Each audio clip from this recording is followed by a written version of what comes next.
नेगं कल्पतरोर्गलितं फलं सुखमुखादमृतद्रवसंयुतं पिबतं भागवतं रसमालयं मुहुर्हो रसिका भुवि भावुका। ब्रह्मा जी के चारों पुत्र सनकाद ऋषियों ने जब ऐसा कहा कि भागवत श्रवण ही संसार का सबसे श्रेष्ठ कार्य है, तो नारद जी के मन में एक जिज्ञासा जागी और प्रश्न कर दिया, हे सनकाद ऋषियों, आप कहते हो कि भागवत सुनना सबसे श्रेष्ठ कार्य है। अरे आखिर भागवत तो सभी वेदों का सार है, भागवत वेदों का फल है। तो ज्ञान और वैराग्य के कानों में तो मैंने वेद के मंत्र बोले, फिर भी वह जीवित नहीं हुए। तो उसी वेदों का सार है भागवत, तो भागवत सुनकर वो कैसे जीवित होंगे? अब प्रश्न समझ में आ गया।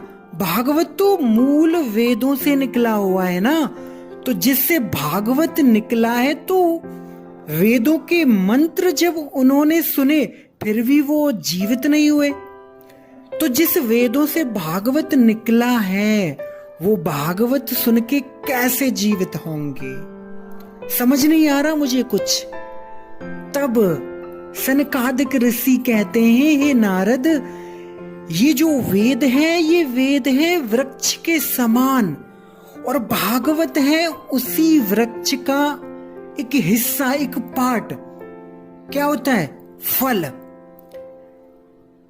यद्यपि फल जो है बिना वृक्ष के उग नहीं सकता, प्राप्त नहीं हो सकता, फल वृक्ष के कारण ही पैदा होता है, लेकिन फिर भी वृक्ष के कारण फल पैदा होता है, लेकिन फिर भी फल में जो रस है वो वृक्ष में नहीं है।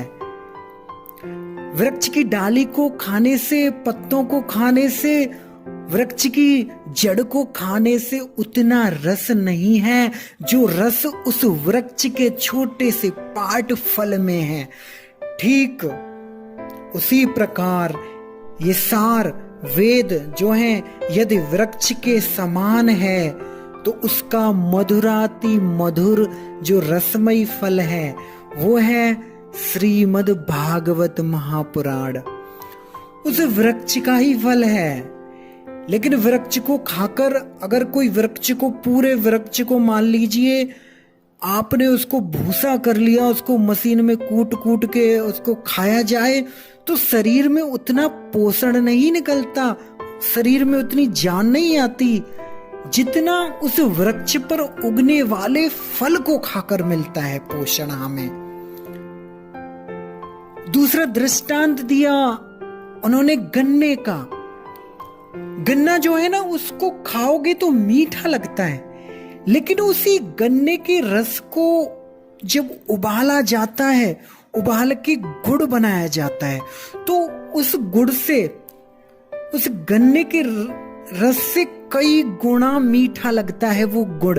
यद्यपि गुड़ जो है वो गन्ने से ही बनता है, गुड़ का स्तोत्र है, जो सोर्स है गन्ना है, लेकिन गन्ने में जितना रस नहीं उतना गुड़ में है।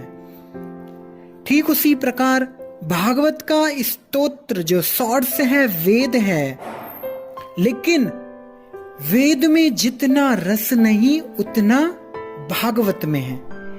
ये उन्होंने सनकाद ऋषियों ने दूसरा दृष्टांत नारद जी को सुनाया कि वेद है वृक्ष के समान, और उस वृक्ष का जो पका हुआ फल है, जो सार है, वो है श्रीमद् भागवत महापुराण।